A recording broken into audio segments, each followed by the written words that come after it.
This is Company Saturdays. Every Saturday we present you with another company. Today we're looking at 15 things you didn't know about Electronic Arts.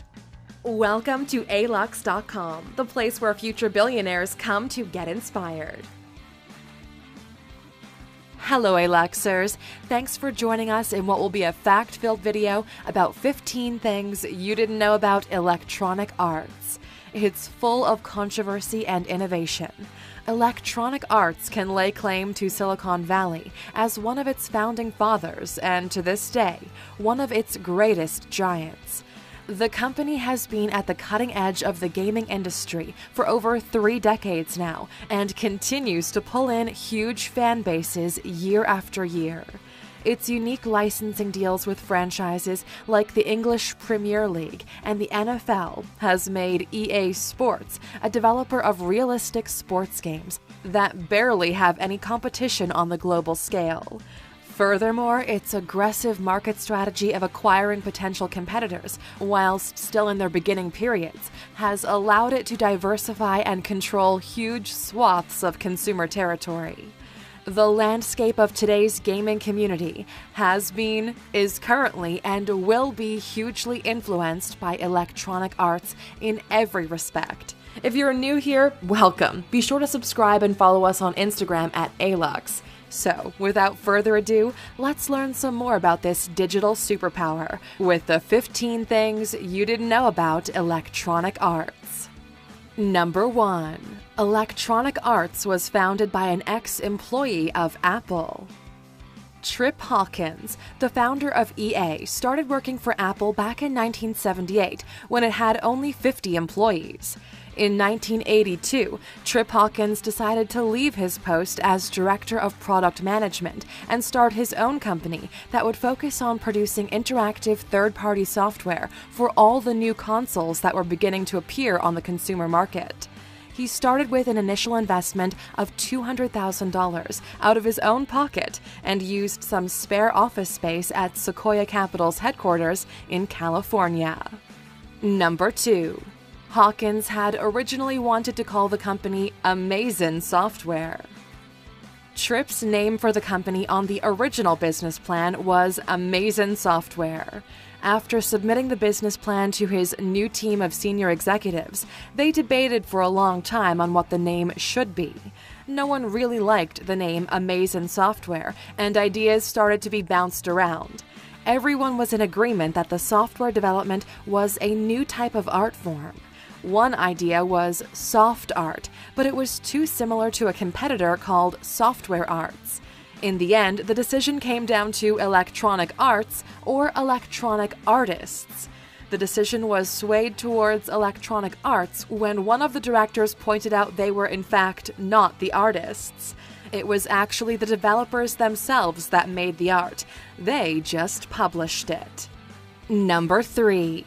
EA's early games were packaged like music albums. EA's 1983 releases, Mule and Pinball Construction Set, were packaged like album covers. EA was one of the first gaming and graphic design companies to promote its developers as artists and even rock star-like figures. They were given photo credits on most games and even appeared in magazine ads. They also shared large portions of the profits with their developers and promoted them to senior positions, whilst other companies were still using them as low-level minions. Number 4. EA won Best Software Publisher of the Year in 1995. Electronic Arts won the Best Software Publisher of the Year award at the 1995 European Computer Trade Show. This was the company's first international recognition of their huge success. At this time, they began to diversify with sports games like FIFA and NFL on consoles like the Super Nintendo and Mega Drive. The up-and-coming gaming industry was about to explode into one of the most profitable markets on the planet, which would redefine the whole concept of entertainment. Electronic Arts were ready to capitalize at the forefront. It was during this period that EA purchased land at Redwood Shores, California, and began construction on their headquarters they still operate from today. Number 5. EA's total equity was valued at $4.6 billion in 2018. EA's total equity was around $4.6 billion as of October 2018. Most of their current revenue comes from digital purchases, such as new game titles, downloadable content, and microtransactions. The total assets of the company is valued upwards of $8.6 billion, with an operating income of just over $1.4 billion and a net income of over $1 billion. The company has continued to diversify and aggressively acquire smaller software developing companies in order to hold a lion's share of the gaming industry market. The only other company with higher revenues is Activision. Number 6. EA announced huge losses in 2009. In the last quarter of 2009, EA announced losses of $641 million. This was largely attributed to the 2008 economic crisis, but critics have also pointed to the fact that the company had begun to bore its customers with a lack of diversification. Most of their titles were series like FIFA, NHL, NFL, and Tiger Woods PGA. The problem with this was that the games hardly changed each year. Rosters were updated and there were slight tweaks in gameplay, but the general public were crying out for new titles and styles of interaction. But as a result, EA had to lay off about 11% of its workforce at the time. Number 7. EA organized a fake protest to promote one of its games. EA organized over 200 actors to pretend they were protesting the release of a new game called Dante's Inferno. The game was released in 2009 at the Electronic Entertainment Expo. Actors were instructed to hold up placards and protest as if they were Christian demonstrators, signaling their displeasure at how the game depicted hell and the damnation of souls. This stunt, however, caused an almighty backlash by those who took offense at EA's perpetration of negative stereotypes about how Christians were vocally against so many different aspects of popular culture. Number 8. EA became the first corporation to win Worst Company in America 2 years in a row.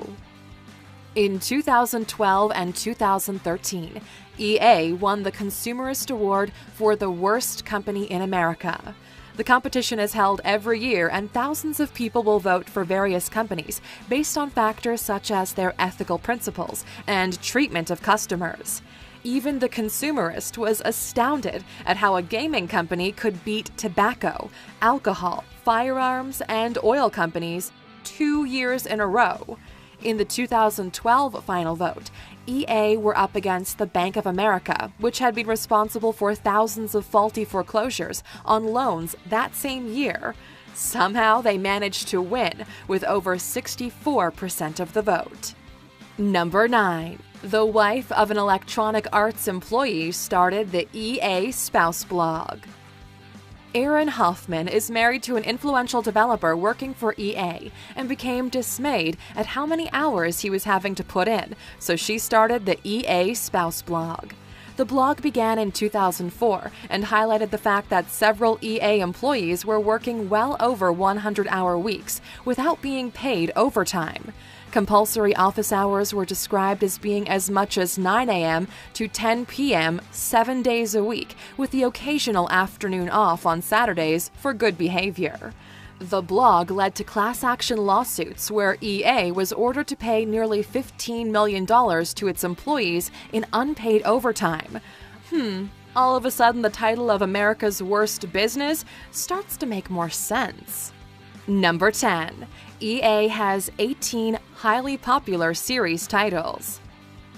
EA has 18 very popular gaming franchises that include Medal of Honor, Need for Speed, The Sims, Star Wars, Plants vs. Zombies, Dead Space, Command & Conquer, and Battlefield. Some of their titles stretch back to the early 1990s. The reason that EA is the second largest corporation developing computer games is because year after year, they're able to attract repeat customers who are hooked on their franchises. People can say what they want about the lack of innovation in game titles, but when their existing series continue to bring in customers with every new release, then there's little need to risk the change. The approach of EA, as well as its fan base, is very different to one of its closest competitors, Ubisoft. We've covered all you need to know about them, too. Click in the top right corner to watch 15 things you didn't know about Ubisoft. Number 11. EA is working hard on developing competitive gaming. EA is currently pushing competitive gaming to the foreground. They believe that there is huge potential for expansion into the world of spectator gaming. In countries such as South Korea, there have been whole stadiums built for people to watch professional gamers compete frantically. Now EA has signed deals with MLS and the NFL to try and convert this into a broadcasting potential. They believe that millions will want to tune in to watch the very best gamers compete against each other for prizes that may end up being more coveted than actual sporting events. Number 12.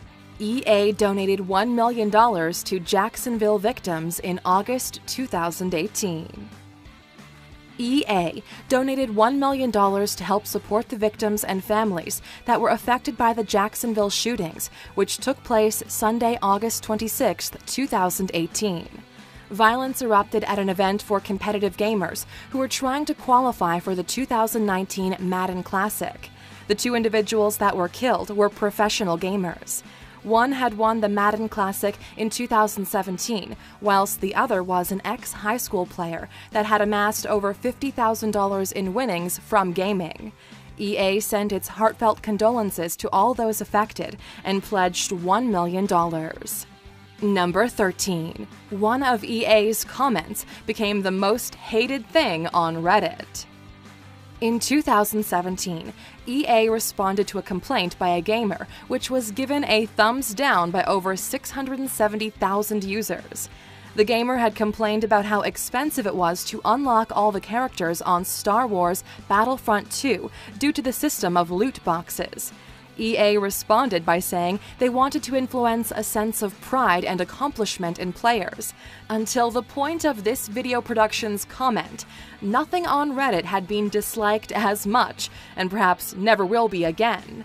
Since then, the system of loot boxes has been heavily criticized, and some have even suggested it's a form of gambling which needs to be regulated.